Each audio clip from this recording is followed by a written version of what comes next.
Hello, ladies and gentlemen, boys and girls.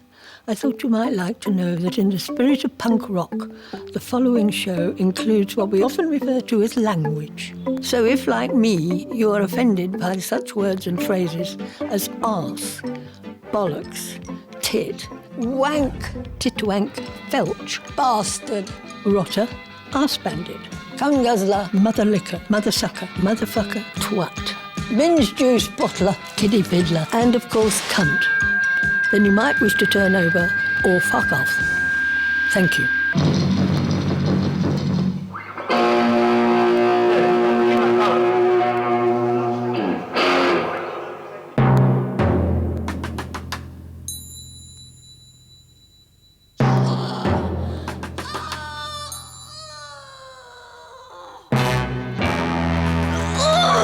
Just breathe, darling.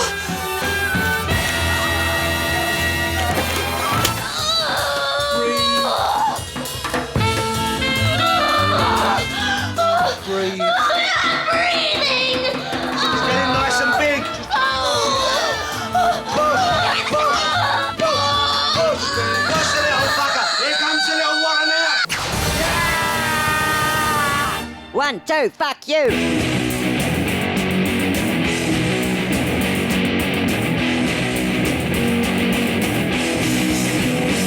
Hello there.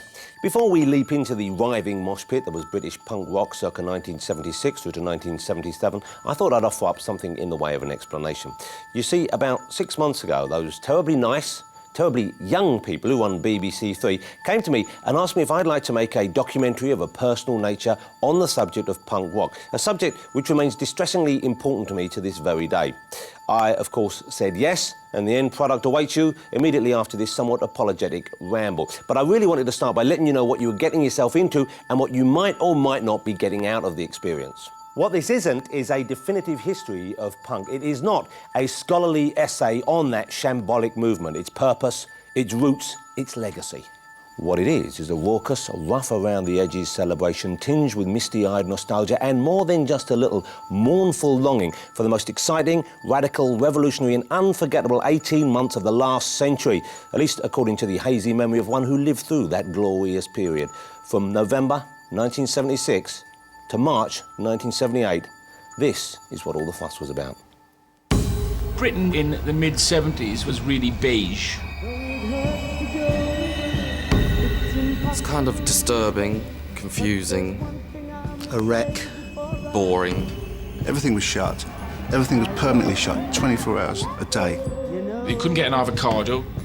Tedious, destitute, grim. 5 seconds, go. A blender. A blender. It was a dull wasteland of prog rock and strikes.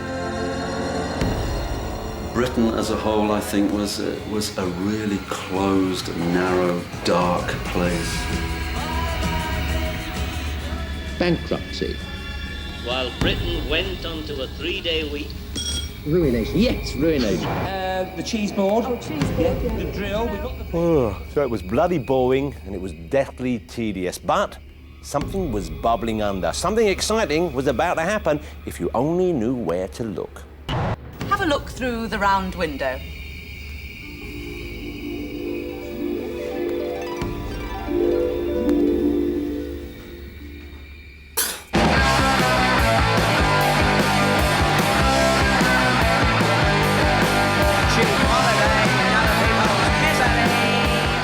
When punk came along, it seemed to be a music that really spoke to me. I mean, before that, I used to go gigs and that, and you remember the audience, you're buying the records and all that, but punks, as soon as I heard punk rock and how exciting it was, our street level it was, our raw, it just seemed to speak to me. 'Cause now I got a reasonable economy. Oh, now I got a reason, now I got a reason, now I got a reason, and I'm still waiting. And of course, he wasn't the only one. It felt kind of like it just belonged to you. It wasn't to do with the old people, it wasn't to do with the established order, it wasn't to do with anything that had come before. It's got nothing to do with them anymore when, like, Rod Stewart gets up there and starts, like, going on with his string orchestra, you know what I mean? It's not what you feel like. So you've got to have some music what you feel like. Don't accept the old order. Get rid of it.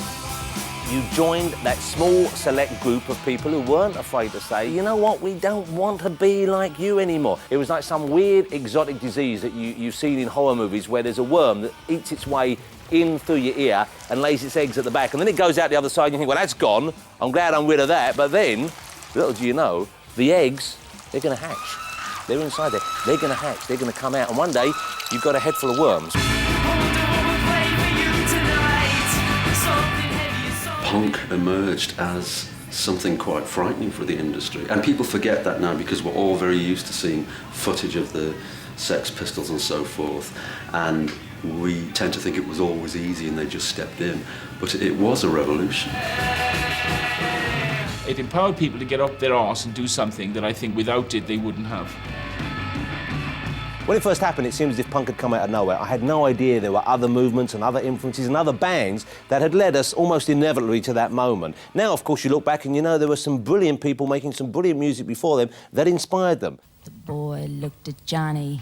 Johnny wanted to run. Johnny wanted to move, but the movie kept moving as planned. Patti Smith. Horses, horses, horses, horses, horses, beating on a pony. The Ramones.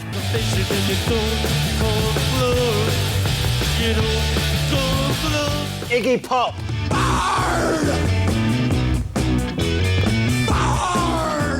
The New York Dolls.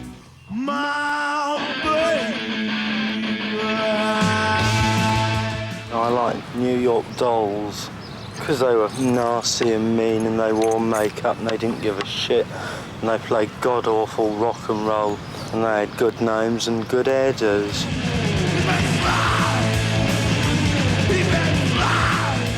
It never even occurred to me that people referenced the Dolls with punk. I mean, I didn't know anything then. I just was wondering where my next drink was coming from.